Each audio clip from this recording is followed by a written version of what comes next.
Selamat siang untuk Anda semua. Kami masih tetap menunggu proses perjuangan para aktivis ya, Pak Roy Suryo Resmond dan Ibu Tifa yang sedang memperjuangkan kebenaran administratif di negara Republik Indonesia. Baru-baru ini mereka mendapatkan salinan ijazah dari KPU dan itu siap untuk diproses. Kami masyarakat seluruh Indonesia masih tetap menunggu dan masih tetap mendukung mereka yang sedang berjuang kebenaran. Karena ini adalah sejarah awal sejarah yang busuk yang bisa berbahaya bagi anak cucu ke depan. Kebiasaan ini jika dibiarkan maka akan menjadi sejarah busuk yang berkepanjangan.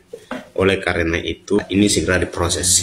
Salam hormat. Karena sudah jelas kok ijazah itu palsu. Ya, saya punya bukti baru loh. Saya mendapatkan satu tumpuk dokumen fresh ya dari seseorang insinyur lulusan Fakultas Kehutanan UGM. Lulus tahun 1985, wisuda tahun 1985. Oke. Saya terperanjat. Kenapa? Ijazahnya begitu indah. Ternyata UGM itu betul-betul mempersiapkan bagaimana supaya ijazah itu tidak dipalsukan. Dan terus terang ijazah itu sangat berbeda dengan yang kita lihat di internet selama ini. Ya. Nah, saya hari ini mendapatkan lagi spesimen fresh ya, bahwa ternyata UGM itu di kurun waktu antara sekitar tahun 80 sampai 85 itu ternyata kan mengeluarkan 2 ijazah. Ternyata mengeluarkan 2 ijazah loh ya. Ini saya baru dapat spesimen fresh dan sangat multi layer ya. Jadi ada emboss yang itu nggak mungkin dipalsukan. Ya, karena itu pakai mesin yang sangat mahal. Itu embossnya letaknya di tengah, di tengah-tengah kertas. Di tengah-tengah kertas ya, itu pakai teknik khusus itu gitu. Terus ada macam-macam lah, ada guratan kertas-kertas di dalam. Itu nggak mungkin ijazah itu dipalsukan. Sehingga menghasilkan sebuah ijazah yang sangat indah, sangat agung gitu loh, dan sangat sulit dipalsukan. Tapi kalau sarjana mudanya, nah ini hari ini saya dapat. Ini ada suami istri yang dengan murah hati mengirimkan kepada saya ijazah mereka, ijazah asli. Asli? Ya, beliau mungkin ingin sekali membantu saya untuk menegakkan kebenaran. Sampai yang asli dikirimkan? Ya, sudah saya terima hari ini. Satu sarjana muda. Nah ini saya lihat, oh ini dia. Ternyata ada pemufakatan jahat yang dilakukan oleh KPU. Ya. Jadi KPU itu mengeluarkan satu putusan, peraturan KPU nomor, dengarkan baik-baik, nomor 19 tahun 2023 tentang pencalonan presiden dan wakil presiden. Pasal 18 ayat 3-nya. Logis nggak? Atau wajar nggak? Bukti kelulusan sebagaimana dimaksud pada ayat 1 huruf M itu artinya harus lulus SMA ya, dikecualikan bagi calon presiden atau calon presiden yang tidak memiliki bukti kelulusan sekolah menengah atas dan sekolah asing di luar negeri. Dan telah memiliki perguruan tinggi. Jadi ini pasal selundupan ya, semangat untuk Gibran. Ini 2023. Ternyata 13 Oktober 2023 menjelang sesaat setelah Pak Jokowi nelfon Pak Prabowo. Oh iya, tolong ganti wakilnya Pak. Sepertinya problem ijazah palsu ini masih berlanjut, apalagi Dokter Tifa menemukan bukti-bukti baru dan juga Bang Roy Suryo semakin tepat analisisnya mengenai ijazah ini, dan tentunya ini membuat Pak Mulyono dan juga ternaknya semakin terpojok dan semakin mendekati jeruji besi seperti yang selalu disampaikan oleh netizen. Dan bahkan di video yang akan saya tampilkan ini, bagaimana komentar netizen ini sangat keras dan sangat yakin bahwa Mulyono dan juga ternaknya akan dihukum mati.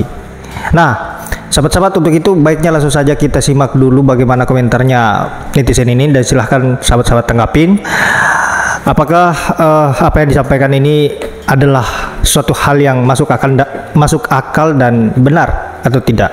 Langsung saja ke videonya. Saya Jokowi bakal ditangkap, bakal dihukum mati pada tahun 2026 nanti, bulan Februari. Didengar baik-baik ya. Selama Jokowi menjabat sebagai Presiden Republik Indonesia ini selama 10 tahun, 2 periode, kejahatan pertama yang dia lakukan adalah memasukkan dokumen, yaitu memasukkan ijazah. Itu kejahatan yang pertama.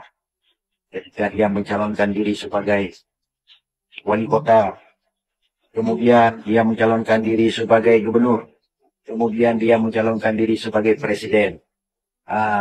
Dan yang kedua,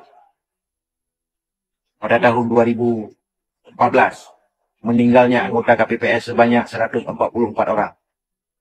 Dan pada tahun 2019, meninggalnya anggota KPPS sebanyak 894 orang. Ada seorang dokter yang mau meneliti kasus kematian anggota KPPS ini, yaitu Dr. Ani Hasibuan. Ada beberapa dokter kemarin itu yang ikut prihatin atas meninggalnya anggota KPPS ini yang luar biasa. Tidak pernah kejadian di dunia ini yang begitu banyak meninggalnya anggota KPPS sebanyak 894 orang ini, kecuali ada di Indonesia. Ya, ada di Indonesia. Ini patut dicurigakan. Ada indikasi pembunuhan. Ya, tapi kasus ini tidak dilanjutkan. Ini tanggung jawab Joko Widodo sebagai Presiden Republik Indonesia. Kemudian kasus konflik agraria, ya, masalah pertanahan itu antara warga bentrok dengan aparat keamanan yang meninggal dunia 72 orang. Kemudian pada akhir dia menjabat sebagai presiden kemarin itu, di pemilu 2024, meninggalnya anggota KPPS sebanyak 181 orang. Ya. Kemudian meninggalnya Laskar SPI sebanyak 6 orang. Kasus KM50 yang korbannya ini ditembak di jantung. Ya, padahal mereka ini sudah diamankan ke dalam mobil, sudah dimasukkan ke dalam mobil. Tapi tiba-tiba aparat keamanan menembak mereka ini di jantung. Ya, pelakunya ini divonis bebas oleh majelis hakim. Ini tanggung jawab Jokowi, pembunuhan di luar hukum. Kemudian yang mempermasalahkan ijazah Joko Widodo yaitu Bambang Tri. Bambang Tri masuk penjara 5,5 tahun. 5 tahun setengah masuk penjara gara-gara mempersoalkan ijazah Joko Widodo ini. Kemudian Gus Nur masuk penjara gara-gara mempersoalkan masalah ijazah Joko Widodo ini. 37 orang saksi yang dibawa ke pengadilan untuk membuktikan, meminta keterangan. Tidak ada satupun saksi yang pernah melihat ijazah asli Joko Widodo. Tidak pernah dinampakkan ke pengadilan ijazah Joko Widodo ini. Tapi Gus Nur dipenjarakan. Ini Jokowi harus bertanggung jawab atas mereka semua ini. Ya. Kemudian masalah SMK. Mobil yang dipesan oleh Jokowi itu 6.000 unit mobil. Tapi buktinya tidak ada satupun mobil yang dipesan. Kemudian masalah IKN.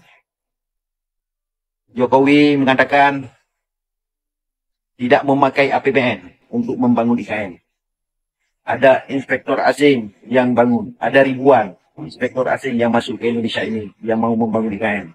Tapi buktinya tidak ada satupun inspektor asing yang masuk ke Indonesia untuk membangun IKN tersebut. Akhirnya APBN lah yang membangun IKN tersebut. Sampai sekarang mangkrak, ya, hampir membusuk IKN tersebut sekarang. Ini adalah olah-olah Jokowi.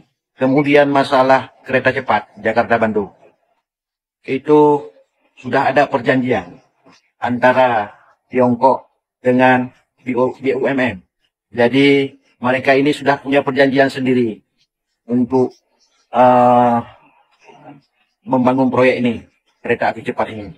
Tetapi Jokowi membuat perubahan undang-undang, yaitu mengeluarkan Perpres, yaitu Peraturan Presiden nomor 93 tahun 2021. Ya, boleh memakai APBN untuk membayarkan hutang ini. Coba Anda bayangkan kejahatan Jokowi.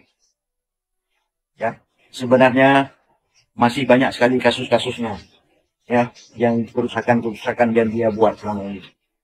Bahkan di Mahkamah Konstitusi, mereka memperkosa hukum, memperkosa undang-undang.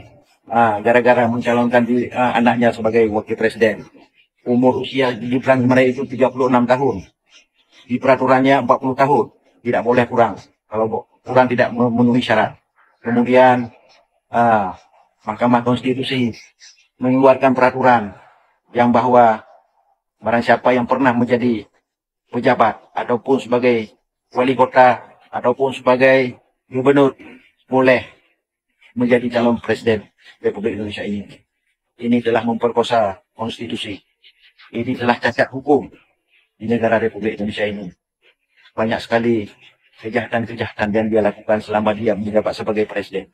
Banyak sekali sebenarnya. Kalau kita ungkapkan satu persatu di media sosial ini, tidak cukup waktu. Maka dari itu, dari sekarang, bangunlah wahai anak-anak bangsa semua, bangunlah. Bangunlah untuk membela kebenaran. Ya, saya membela kebenaran ini, mengungkapkan kebenaran ini. Tidak ada yang membayar saya 1.000 rupiah pun pada saya. Ya, saya sayang dengan bangsa kita ini, dengan negara kita ini. Ya, pejuang-pejuang kita dulu, melawan penjajahan Belanda. Mereka meneteskan darah demi kemerdekaan Republik Indonesia ini. Sekarang ada orang yang mau merusak, menjajah, mengintimidasi kepada rakyatnya sendiri. Itulah contohnya Jokowi. Dia memenjarakan Gus Nur, Bambang Tri tanpa membuktikan ijazah aslinya ke pengadilan. Tapi mereka ini masuk penjara bertahun-tahun. Bambang Tri 5 tahun 5 bulan. Kemudian Gus Nur hampir 4 tahun.